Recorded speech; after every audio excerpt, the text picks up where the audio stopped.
எனக்கு போன் அடிக்கிறாரு ஒரு இறக்கறதுக்கு ஒரு 5 நாள் முன்னாடி. எப்ப அந்த ஜெய் சார் பத்தி இன்டர்வியூ எல்லாம் எடுத்துட்டு இருக்கியே, என்கிட்ட விஷயம் இருக்காதுன்னு நினைச்சிட்டியா? ஐயோ அங்கிள், நான் சத்தியமா அப்படி நினைக்கல அங்கிள். இல்ல நான் நல்லா நடிப்பேன்ப்பா, நல்லா பேசுவேன். நீ என்கிட்ட வந்தா உனக்கு நல்ல கண்டென்ட் கொடுக்குறேன்னு. தெய்வமே, என்ன தயவு செஞ்சு மன்னிச்சிருங்க. போன் வழியா நான் கால்லயே விழுவுறேன். நான் என்னைக்கு வரணும்? நான் என்னைக்குனாலும் ஃப்ரீயா தான் இருக்கேன். நீ தான் நடிகர், பிஸியா இருக்க. அவர் சொல்றாரு நம்மகிட்ட, நீ என்னைக்கு வரியோ வா. எங்களை 5ஆம் தேதி வரைக்கும் இந்த ஷெட்யூல் போகுது. 6ஆம் தேதி சரி, ஒரு நிமிஷம் இரு. 6ஆம் தேதினா 5ஆம் தேதி கன்ஃபார்ம் பண்ணுவியா? என்ன டைம்னு சொல்லிடுறேன்.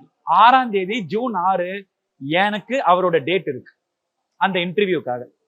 அப்ப போன் வைக்கமா சொல்றாரு, நிறைய பேசிட்ட போல இருக்கு ஜெய் பத்தி, இது வரைக்கும் யாரும் பேசாத விஷயத்த உனக்கு ராஜேஷ் சொல்லுவேன் வா அப்படின்ட்டு வைக்கிறாரு. அன்னைக்கு ராத்திரி அந்த கேரக்டர் படுத்துட்டு இருக்கும் போது என்ன கேட்க தோணுதுன்னா, அங்கிள் சொல்றேன் நீங்களே சொல்லுங்க, நான் தான் ஆங்கர், எனக்கு அங்கிள் பத்தி விஷயம் வேணும் சொல்லுங்கன்னு கேட்க தோணுது.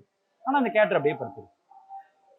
சோ அந்த டிராவல் வந்து முடிஞ்சிருச்சு அப்படிங்கும் போது மனசு ஏத்துக்க அவ்வளவு கஷ்டப்படுது.